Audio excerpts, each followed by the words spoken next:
आज हमारा टॉपिक है ज्योग्राफी का, यानी कि पेट स्पेशल हमारा यहाँ पर टॉपिक है। पेट का एग्जाम बहुत ही करीब आ चुका है और ज़रूरी है कि हम बहुत ही फोकस्ड होकर प्लान्ड होकर के पेट की तैयारी करते रहें।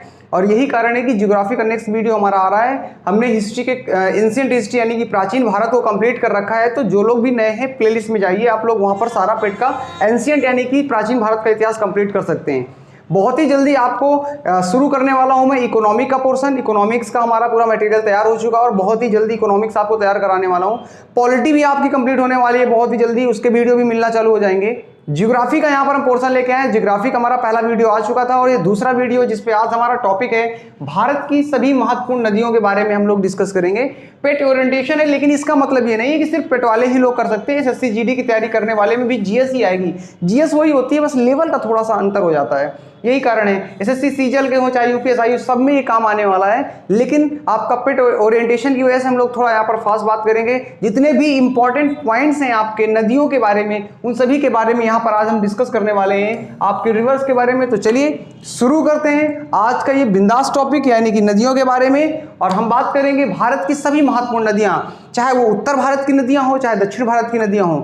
आपकी उत्तर भारत की नदियों में 3 नदी तंत्र आपको पता है। एक गंगा आपका नदी तंत्र है यानी कि गंगा रिवर सिस्टम है आपका। दूसरा जो आपका नदी तंत्र है वो आपका ब्रह्मपुत्र नदी तंत्र है यानी कि ब्रह्मपुत्र रिवर सिस्टम है। और तीसरा जो है आपका इंडस आपका है यानी कि सिंधु नदी तंत्र। तीनों के बारे में देखना है अपने को और बहुत ही बिंदास तरीके से फुल आपका प्लानिंग के साथ आप कॉपी और पेन उठा लीजिए और बस मजे के साथ जुड़ जाइए। क्वेश्चन नदियों से एक आना है, ये फिक्स है, क्योंकि सिलेबस में क्लियर कट लिखा हुआ है नदियों के बारे में। एक क्वेश्चन तो नदियों से पूछा ही पूछा जाएगा। तो क्यों ना यार हम नदियां पढ़ लेते हैं और शायद अगर वही क्वेश्चन फंस गया तो मजा आ जाएगी। और आपको पता है भी बिल्कुल, आपका हाल ही में आपका उत्तर प्रदेश आयोग ने अपना नोटिफिकेशन जारी किया पूरे साल का कैलेंडर, जिसमें 5 आपकी पेट की क्वालिफाइड नौकरियां डाली हुई हैं। अब जो लोग क्वालिफाइड होंगे, बहुत इंपॉर्टेंट आपकी सूचना ये आप याद रखिएगा, जो लोग पेट क्वालिफाइड होंगे वही उस एग्जाम बैठ सकते हैं। नवंबर में 2 आपकी नौकरियां हैं, 2 नौकरियों में आपका चालू हो जाएगा काम यहाँ पर। इसके बाद एग्जाम्स आप लगा दिए हैं, जॉब्स आई हैं। इसके बाद फरवरी में 1 लगा हुआ है और मार्च में 2 हैं। यानी कि कहने का मतलब है जो पेट क्वालिफाइड नहीं है वो एग्जाम में बैठ ही नहीं सकते। तो बस पूरी जान लगा दीजिए पेट को क्वालिफाई करने में। चलिए पहला हमारा टॉपिक होगा आज का नदियों के बारे में। तो नदियों के बारे में बात करेंगे। सबसे पहला टॉपिक हमारा नदियों में से है नदी तंत्र के बारे में, जिनमें से गंगा रिवर सिस्टम है आपका। तो हमने बात किया, जैसा कि अभी थोड़ी देर पहले हमने ये भी देखा कि साहब जो आपका तंत्र है इसके बारे में थोड़ा देख लेते हैं। तो पहला क्या है, गंगा नदी तंत्र है, आपको पता है गंगा नदी तंत्र हो गया। एक फिर इंडस यानी कि रिवर सिस्टम के बारे में, सिंधु नदी तंत्र के बारे में बात कर लेंगे। फिर ब्रह्मपुत्र नदी तंत्र के बारे में बात करेंगे। जब हम तंत्र की बात करते हैं तो गंगा की जितनी भी सहायक नदियां हैं उनके बारे में भी बात कर लेंगे और उनकी जो मुख्य विशेषताएं होंगी वहां बात कर लेंगे। सिंध की भी जितनी भी सहायक नदियां उनके बारे में बात कर लेंगे और वहां पर जो भी इंपॉर्टेंट फैक्ट बनेंगे उनके बारे में भी डिस्कस करेंगे। इसी प्रकार ब्रह्मपुत्र के बारे में भी बात करने वाले हैं। तो बस पहला जो हमारा नदी तंत्र है। अच्छा, यहाँ पर कुछ फैक्ट्स लिखे हैं। यहाँ पर अगर हम बात करें भारत की सबसे लंबी नदी कौन सी है, भारत की सबसे लंबी नदी कौन सी है, तो गंगा है। 2525 किलोमीटर इसकी लेंथ है। दूसरी कौन सी है भारत की सबसे लंबी नदी, तो आपकी गोदावरी है। जैसा कि आपको लिखा है, देखिए गंगा आपकी भारत की पहली सबसे लंबी नदी है, दूसरी आपकी गोदावरी हो गई, तीसरी आपकी कृष्णा हो गई और चौथी यमुना है आपकी। चौथी कौन सी है, यमुना है। 5वें नंबर पर आपकी नर्मदा बैठी हुई है और नर्मदा जो है ना वो आपकी भारत की सबसे शुद्ध नदी में से एक मानी जाती है इस समय। यानी कि 5th सबसे लॉन्गेस्ट आपकी रिवर तो है ये, लेकिन भारत की सबसे प्योर वाटर सबसे इसका प्योर है साहब। तो ये हमको ध्यान में रखना है, इस चीजों के बारे में आप थोड़ा सा माइंड में रख लीजिए। इसके बाद शुरू करते हैं, एक नदी तंत्र उठा लेते हैं और उस नदी तंत्र को हम पूरा एक्सप्लेन करने वाले हैं। तो बस मुझे लगता है कि पहला गंगा नदी सिस्टम उठाना चाहिए, गंगा रिवर सिस्टम उठा लेते हैं और इसके बारे में बात करते हैं। तो भैया हेडिंग डाल लीजिएगा अपने कॉपी में, गंगा नदी तंत्र यानी कि गंगा रिवर सिस्टम। हेडिंग डाल लीजिए गंगा नदी तंत्र यानी कि गंगा रिवर सिस्टम। और बात करते हैं गंगा रिवर सिस्टम के बारे में और देखते हैं क्या है गंगा रिवर सिस्टम के बारे में। गंगा रिवर सिस्टम की अगर हम बात करें तो गंगा नदी जो है ना इसका उद्गम कहाँ से होता है, पहला क्वेश्चन। तो गंगा नदी का उद्गम होता है गंगोत्री से। कहाँ से होता है भैया, याद रखिएगा, कहाँ से होता है, गंगोत्री से होता है। सबको पता है गंगोत्री क्या है, एक ग्लेशियर है साहब। कहाँ पड़ता है, उत्तराखंड में गंगोत्री ग्लेशियर। अच्छा, हिमनद से यहाँ से क्या होती है, गंगा नदी निकलती है, यानी कि गंगा का उद्गम क्षेत्र माना जाता है। इसके बाद यार कहो यार कि अच्छा निकल आती है, उत्तराखंड में पड़ता है, उत्तराखंड से बहती हुई आती है। यार ये बताओ कि गंगा की लंबाई कितनी है कुल? उत्तराखंड से चलना शुरू करती है और पश्चिम बंगाल में जाकर फिर बंगाल की खाड़ी में मिल जाती है, और इसकी एक धारा बांग्लादेश में प्रवेश करती है। कहाँ प्रवेश करती है? बांग्लादेश में। तो यानी कि इसकी लेंथ अगर हम बात करें तो 2525 किलोमीटर आपकी इसकी क्या है? लंबाई है। यानी कि 25 किलोमीटर इसकी क्या पड़ती है? लेंथ पड़ती है साहब। अच्छा, फिर अगर कहा जाए साहब कितने राज्यों में फ्लो होती है साहब, कितने स्टेट्स में फ्लो होती है ये नदी, तो याद रखिएगा ये आपकी 5 राज्यों में फ्लो होती है। कितने राज्यों में फ्लो होती है? 5 राज्यों में फ्लो होती है, 5 राज्यों में बहती है। कौन कौन से राज्य हैं उनको आप लिख लीजिएगा साइड में। आपका उत्तराखंड यानी कि यूटी उत्तराखंड में बहती है। उत्तराखंड के बाद ये कहाँ आती है साहब? आपकी उत्तर प्रदेश में आती है, यूपी में आ जाती है। यूपी के बाद कहां प्रवेश करेगी साहब? पटना, आपको पता है गंगा नदी किनारे है, यानी कि बिहार में पहुंच जाती है साहब। आपके कहां पहुंच जाती है? बिहार में। बिहार के बाद कहां जाती है साहब? झारखंड में पहुंच जाती है आपकी। कहां पर पहुंच जाती है? झारखंड में पहुंच जाती है आपकी। और झारखंड के बाद ये पहुंच जाती है वेस्ट बंगाल में, यानी कि इस प्रकार वेस्ट बंगाल के बाद ये जाकर के आपका बंगाल की खाड़ी में मिल जाती है। तो अगर हम इसको देखें थोड़ा सा, तो एक राज्य ये हो गया, 2 हो गए, 3 हो गए, 4 हो गए और ये 5। इस प्रकार 5 राज्यों से गंगा नदी निकलती है साहब। बहुत आसान है, बहुत आसान है समझना, कोई दिक्कत वाली बात ही नहीं साहब। अगला क्वेश्चन कह रहा है साहब 2008 में क्या कर दिया गया? इसे नेशनल रिवर का डिक्लेयर कर दिया गया, इसे राष्ट्रीय नदी घोषित कर दिया गया। किसको? गंगा हमारी क्या है? राष्ट्रीय नदी है। याद रखिए कब घोषित किया गया? 2008 में घोषित किया गया। देखिए इतने हमने फैक्ट समझ लिए, बहुत आसान है, कोई बहुत कठिन फैक्ट्स नहीं है, कोई बहुत कठिन फैक्ट नहीं है। तो हमने इतना समझ लिया, अपन ने क्या समझा साहब? इतना समझ लिया। अच्छा, इसके बाद थोड़ा सा और एक चीज समझा देते हैं आपको। ये हमने समझ लिया, इसके बाद हमको ये समझना है साहब कि यार आपने देखा होगा अक्सर हम वो लोग ये वर्ड यूज करते हैं साहब, नंद प्रयाग, रुद्र प्रयाग, ये सब क्या है? कर्ण प्रयाग कब होता है? अलकनंदा, भागीरथी, बड़ा कंफ्यूजन होता होगा ना। आज हम आपको ऐसा समझाएं कि आपके दिमाग में बैठ जाएगा पूरी तरीके से।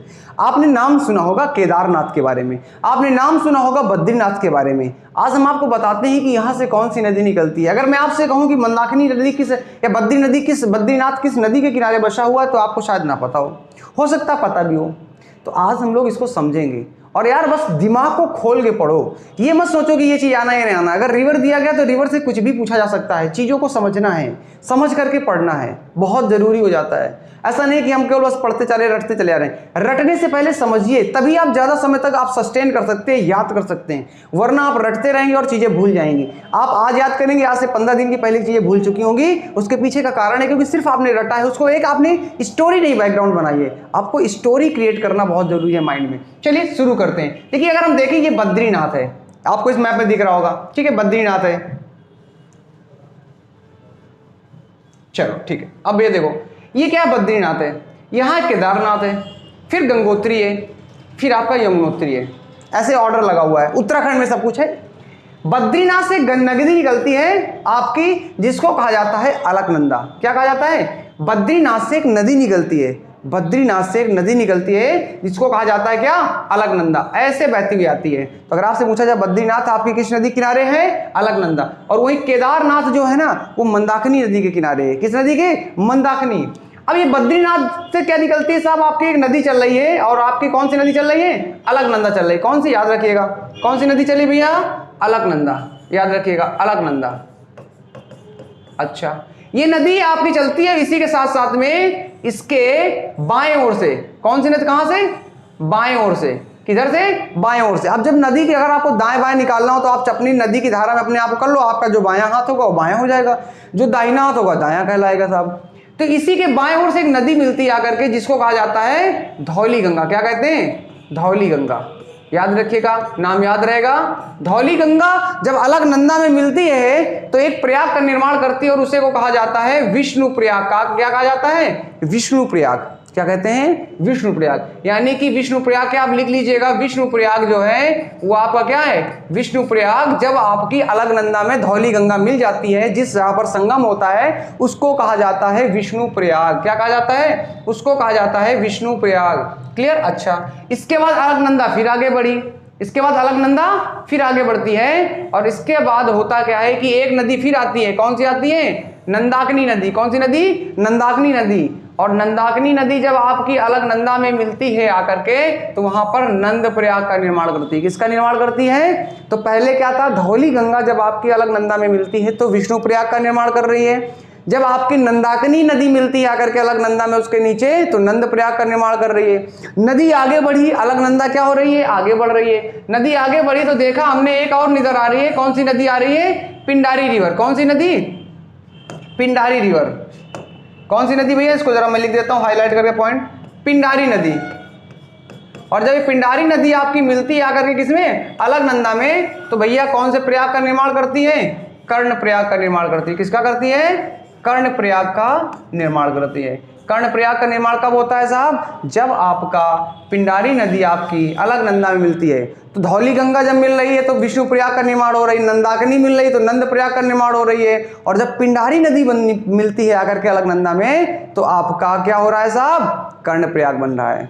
नदी आगे बढ़ रही है अलकनंदा, और अलकनंदा आगे बढ़ती बढ़ती गई तो देखा उसने कि इसमें मंदाकिनी नदी मिल गई आकर के। और मंदाकिनी नदी कहां से निकल के आ रही है साहब? अरे केदारनाथ से होते हुए आ रही है भैया। कहां से आ रही है? केदारनाथ से होते हुए आ रही है। तो जब केदारनाथ से होते हुए आती है और मंदाकिनी नदी मिलती है आकर के किसमें? आपका अलकनंदा में, तो बनाती है रुद्रप्रयाग। कौन सा प्रयाग भैया? रुद्रप्रयाग। क्लियर? समझते चलना मेरे दोस्त। रुद्रप्रयाग का निर्माण करती है साहब। अच्छा, अब रुद्रप्रयाग फिर के बाद नदी फिर अलकनंदा आगे बढ़ती है तो उधर से गंगोत्री ग्लेशियर से साहब एक नदी चली आ रही है जिसको कहा गया भागीरथी। क्या कहा गया? भागीरथी। ये मोस्ट इंपॉर्टेंट है। ये क्या है साहब? मोस्ट इंपॉर्टेंट है। जरा इसको समझिएगा, इसको क्या आ जाएगा? Most important. अब ये जो गंगोत्री में गंगा आपकी है जिसको भागीरथी कहा जा रहा है, ये भागीरथी चली आ रही है और इधर से अलकनंदा आगे बढ़ रही है और दोनों आकर के एक पॉइंट में मिल जाते हैं और जहां पर मिलते हैं उसको कहा जाता है देवप्रयाग। क्या कहते हैं? देवप्रयाग। सबसे ज्यादा महत्वपूर्ण यही है, जरा इसके बारे में लिख लीजिएगा। कौन सा था आपका? देवप्रयाग। खास बात क्या है? देवप्रयाग से ही नदी गंगा नाम पड़ता है। एक्चुअली गंगा जैसी कोई नदी दिख नहीं रही है साहब, गंगा जैसी कोई नदी दिखती नहीं है। देवप्रयाग के बाद जब अलकनंदा और भागीरथी मिल जाती हैं उसके बाद उस नदी को कहा जाता है गंगा। क्लियर? तो यहां पर क्या हो रहा है साहब? भागीरथी प्लस अलकनंदा, याद रखिएगा, प्लस अलकनंदा। जब आपकी दोनों नदियां मिलती हैं तो निर्माण करती हैं जिसका? देवप्रयाग का, और यही से नाम पड़ जाता है किसका? गंगा। क्या पड़ता है साहब? गंगा। तो ये समझ में आ गया कि नहीं आ गया? ये समझ में आ गया कि नहीं आ गया भैया? 4 प्रयाग थे, चारों प्रयाग के बारे में अच्छे समझा। 5 प्रयाग, जो 4 प्रयाग है आपका, चाहे वो विष्णु प्रयाग हो, चाहे नंद प्रयाग हो, चाहे आपका रुद्र प्रयाग हो, चाहे कर्ण प्रयाग हो, चाहे देव प्रयाग हो। देव प्रयाग मोस्ट इंपॉर्टेंट है। अलकनंदा और भागीरथी इसी प्रयाग में आकर के मिश बनती है और इसी के बाद गंगा का नाम रख दिया जाता है। क्लियर? पॉइंट समझ में आ गया? आगे बढ़ते भैया, देखो आगे बढ़ते। देखो समझ में आ गया होगा गंगा रिवर सिस्टम। अच्छा, गंगा रिवर सिस्टम आपको समझ में आ गया तो आप देखो भैया, प्रमुख शहर। आपसे क्वेश्चन कई बार ऐसे पूछ लेता है यार कि गंगा नदी किनारे कौन कौन से शहर बसे हैं, बताओ। तो मैं आपको फेमस यहाँ पर नाम दिखाने का प्रयास करता हूँ, कुछ फेमस नाम दिखाने का प्रयास करता हूँ। जैसे इसको मैं देख लेता हूँ, थोड़ा सा देखो, यहाँ पे आपको दिखाई पड़ेगा। पहली कंडीशन, गंगा चालू हो रही है साहब देवप्रयाग, ये आपको दिख रहा है साहब। हरिद्वार किस नदी के किनारे है साहब? आपका गंगा किनारे। ऋषिकेश किस नदी किनारे भैया? गंगा किनारे है।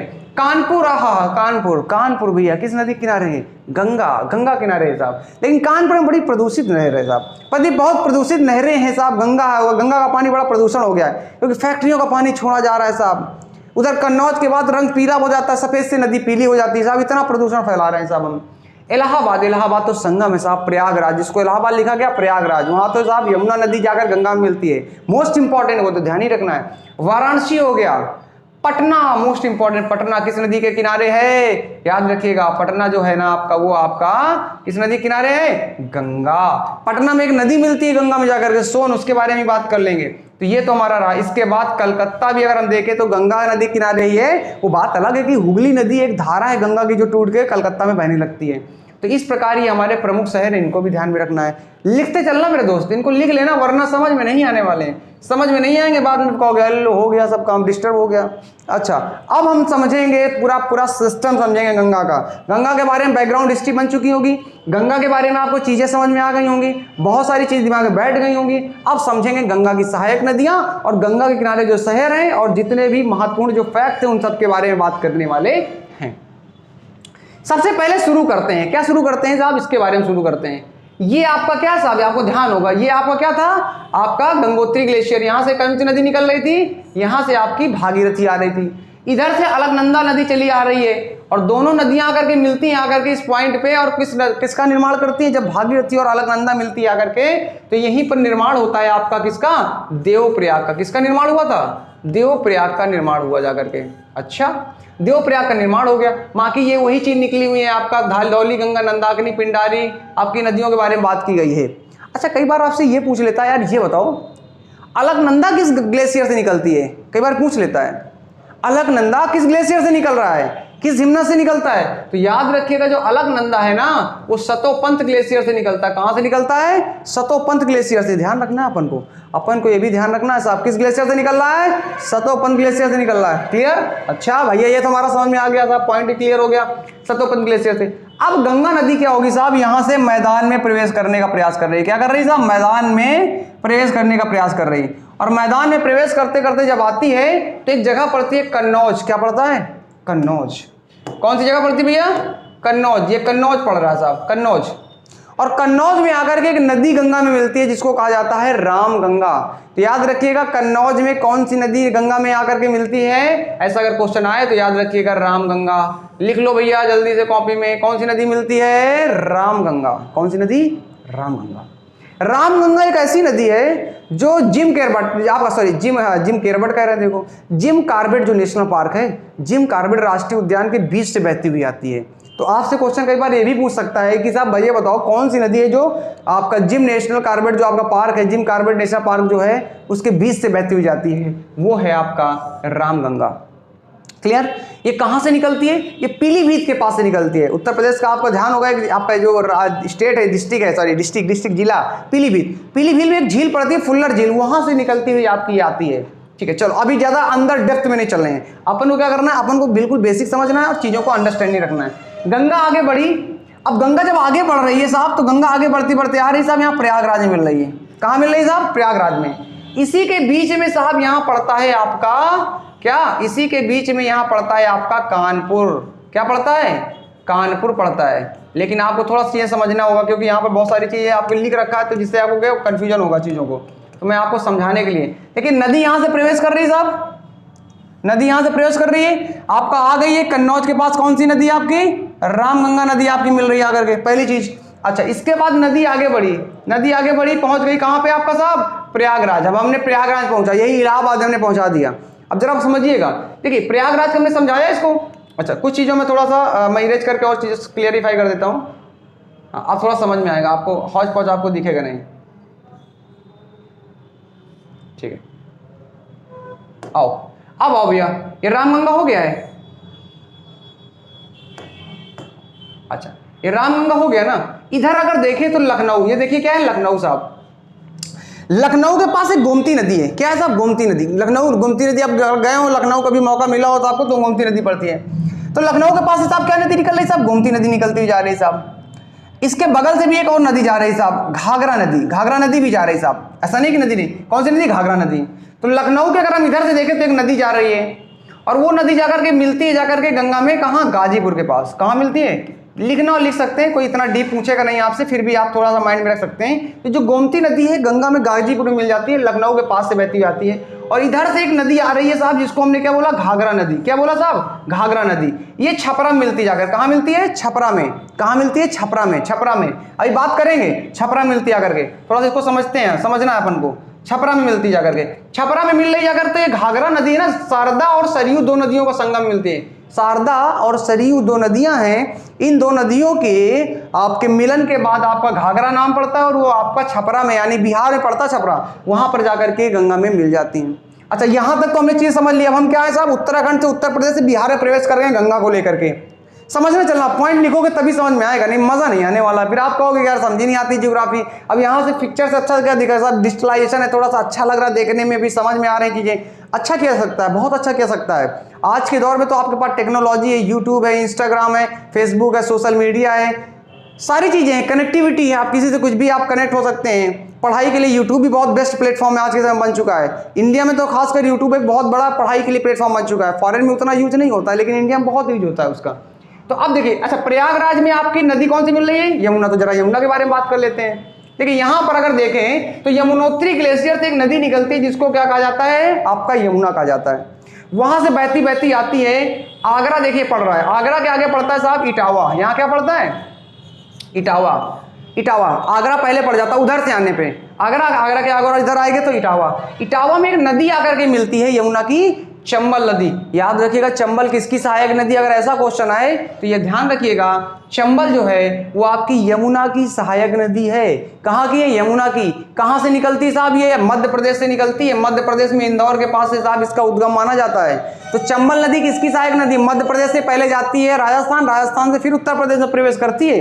बड़ा घुमावदार है। इस पर गांधी सागर बांध, जवाहर सागर बांध इसी में बने हैं, इसी चंबल नदी पे बने हुए हैं। चलो कोई दिक्कत नहीं। तो इटावा में कौन सी नदी मिलती है आकर के? यमुना में चंबल नदी है। ये यमुना नदी आगे की ओर बढ़ी, यमुना नदी आगे की ओर बढ़ती है तो आपको पता है आपके कानपुर के पास में आपको पड़ता है हमीरपुर। कानपुर के आगे क्या पड़ता है? हमीरपुर पड़ता है पास में।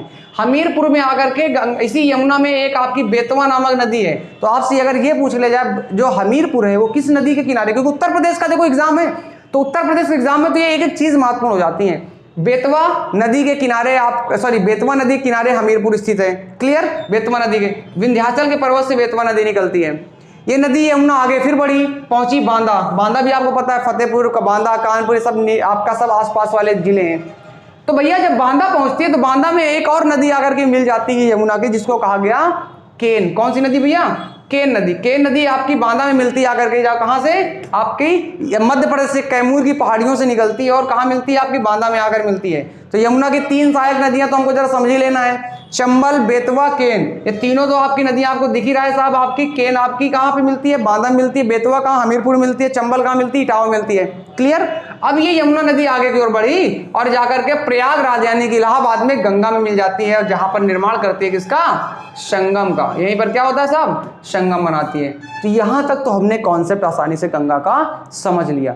मुझे लगता है कि आपको ये चीजें काफी हद तक प्रवेश कर रही हूँ। अगर अच्छा लगे यार तो कमेंट सेक्शन में अपने पॉइंट जरूर बताया करो, और वीडियो को यार शेयर करो, दबा के शेयर करो। आपको वीडियो में प्रोवाइड करने वाला हूँ, सारा मटेरियल देने वाला हूँ। और पेट का एग्जाम ऐसा नहीं कि सब ये हर 3-4 महीने में पेट का एग्जाम होता रहेगा, 6 महीने में तो पेट का एग्जाम होना ही होना है साहब। इसलिए आज नहीं तो अगले वाले में, नेक्स्ट नहीं तो जब भी एग्जाम होगा काम आने वाला है, मजा आने वाली है। तो एक बार आप तैयारी कर लो उस लेवल की, और कंटेंट पूरा एक बार पढ़ लो अच्छे से। जीएस का ही सबसे ज्यादा पोर्शन है वहां पे, तो मजा आएगा। बाकी एसएससी जीडी की बात करें तो वहां भी जीएस उसी प्रकार आ रही है साहब। एसएससी सीजीएल की बात करो, एमटीएस की बात करो, हर जगह वही एसएससी में भी जीएस ही है। तो सब ये आपको पढ़ना पड़ेगा, कोई बात नहीं। आगे की ओर जब हम बढ़ रहे हैं, तो हमने छपरा से आगे बढ़े। छपरा में घाघरा नदी मिली थी आकर के, तो एक जगह पड़ती है साहब, कौन सी पड़ती है? पटना। कौन सी जगह पड़ती है?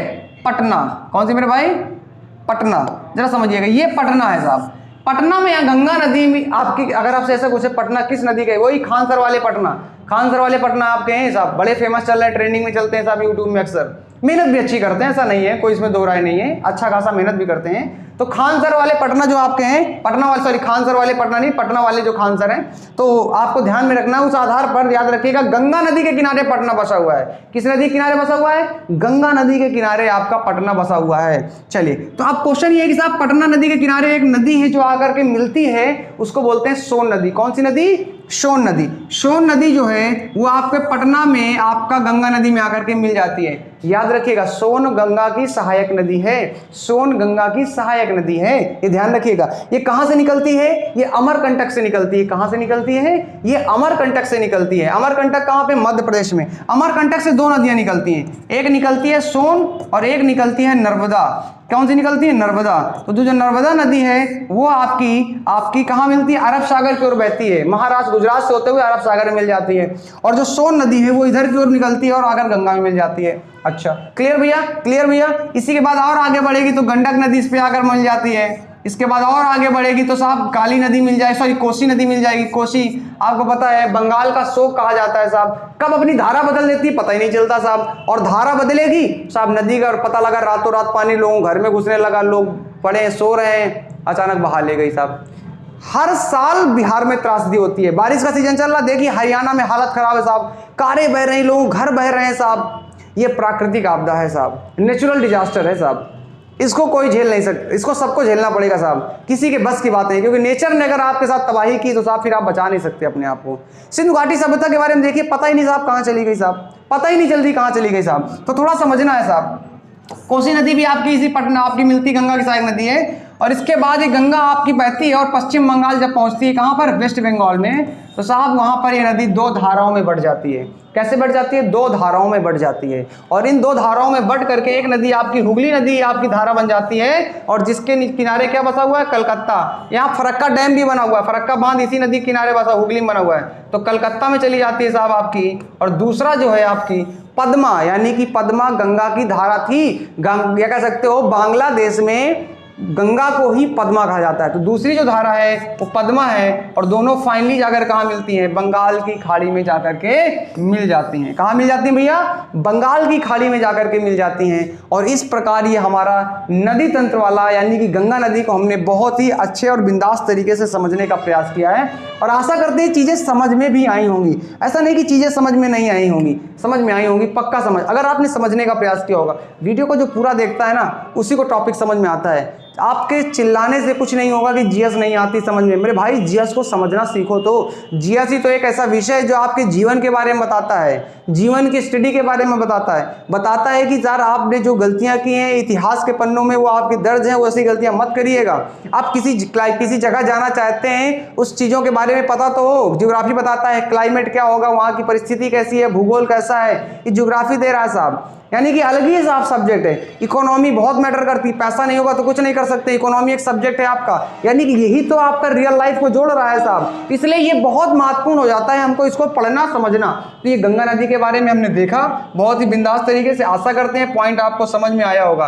तो गंगा नदी के बारे में यहाँ देखा, इससे पहले हमने शहरों के बारे में प्रमुख देखा, फिर हमने यहाँ जितने भी प्रयाग थे उन सभी के बारे में देखा, और कुछ जो फैक्चुअल चीजें थी गंगा के बारे में वहाँ भी हमने देखी। आशा करते हैं पॉइंट आपको समझ में आ गई होंगी चीजें। जो अगर आपको यहाँ नोट करना, आप नोट कर लो 2 मिनट के लिए, ठीक है, आप नोट कर लीजिए जल्दी से। इसके बाद एक नया टॉपिक शुरू करते हैं, पानी आनी भी थोड़ा पी लिया जाए। आप भी खाते पीते रहिए और पढ़ते रहिए चीज़ों को, ठीक है, और बस इसको नोट कर लीजिए, इसको नोट करना है, और शुरू करते हैं आगे का।